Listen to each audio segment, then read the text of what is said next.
마태복음 19장 23절에서 30절 말씀입니다. 23절. 그때 예수께서 제자들에게 말씀하셨습니다. 내가 진실로 너희에게 말한다. 부자는 하늘나라에 들어가기가 어렵다. 부에 대한 이야기가 계속되고 있죠. 하늘나라 또는 하나님 나라는 내세적 의미가 있고 현세적 의미가 있습니다. 즉 부자는 내세 천국에 들어가기가 어려울 뿐 아니라 지금 현재 이 세상에서 하나님의 다스림에 순종하기도 어렵다는 의미입니다. 예수님이 말씀하신 부자란 하나님보다 재물을 더 의지하는 자를 가리킵니다. 부자가 하나님의 다스림을 받는 것이 불가능하다는 뜻은 아닙니다. 다만 부자는 보통 사람들이 겪지 않아도 될 또 다른 재물이란 장애가 있기 때문에 다스림을 받기가 쉽지 않다는 의미죠. 하나님이 주신 풍성한 축복이 하나님의 다스림을 받는데 장애가 된다는 것을 나 자신에게도 적용해 봅시다.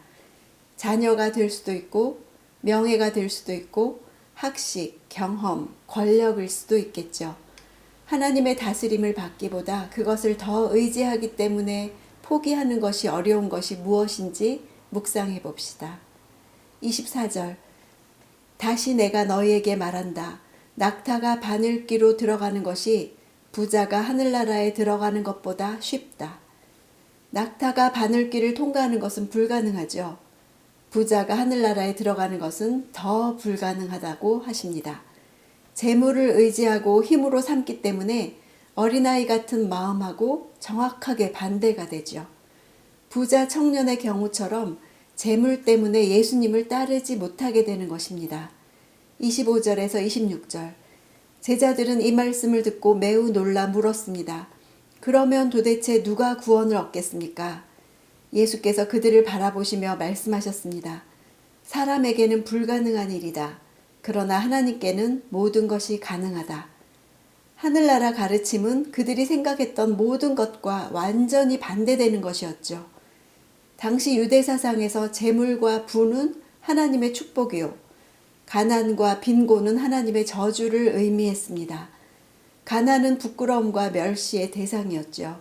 따라서 제자들은 부자 청년보다 못한 자신들 역시 구원받지 못하겠다고 생각해서 충격을 받았습니다.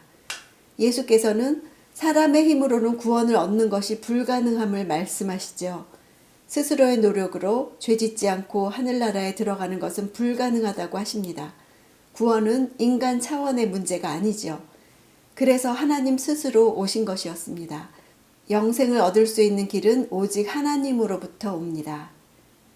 27절. 베드로가 대답했습니다. 보십시오. 우리는 모든 것을 버리고 선생님을 따랐습니다. 그렇다면 우리는 무엇을 얻겠습니까? 따랐다는 것은 같은 길에 있다는 뜻을 가진 단어죠. 같은 목표를 지향하는 운명 공동체라는 의미가 있습니다. 구원에 대한 불안한 마음에서 자신들은 하나님만이 주실 수 있는 영생을 얻을 수 있는지 알고 싶었던 것이죠. 28절. 예수께서 그들에게 말씀하셨습니다. 내가 진실로 너희에게 말한다. 새 세상에서 인자가 자기의 영광스러운 보좌에 앉게 되면 나를 따르는 너희도 12 보좌에 앉아 이스라엘의 12지파를 심판할 것이다. 새 세상이란 단어는 재탄생 또는 중생, 거듭남으로 번역되는 단어입니다. 사람이 거듭나야 하나님 나라에 참여할 수 있는 것과 마찬가지로 모든 만물도 중생의 과정을 겪음으로써 하나님 나라가 완성되지요. 예수께서 심판주로 보좌에 앉으실 때 예수께서 제자들에게 제시하신 첫 번째 보상은 예수의 왕권에 동참하는 것입니다. 30절. 그러나 먼저 된 사람이 나중되고 나중된 사람이 먼저 되는 일이 많을 것이다. 주를 위해 헌신한 자들에게 주어질 보상에 대한 예수님의 결론이죠. 먼저 된 자로 자부하고 있는 제자들을 향한 경계로 주셨습니다. 신앙은 성장하지 않으면 퇴보해서 뒤처지는 것이죠. 누가 구원을 얻을 수 있겠는가? 라는 질문에 대한 답은 하나님께서 하실 수 있다 입니다. 사람으로서는 할 수 없다라는 말이 한계와 절망을 내포하는 말이라면 하나님으로서는 다 할 수 있다는 말은 절대적인 희망을 담고 있는 말이죠.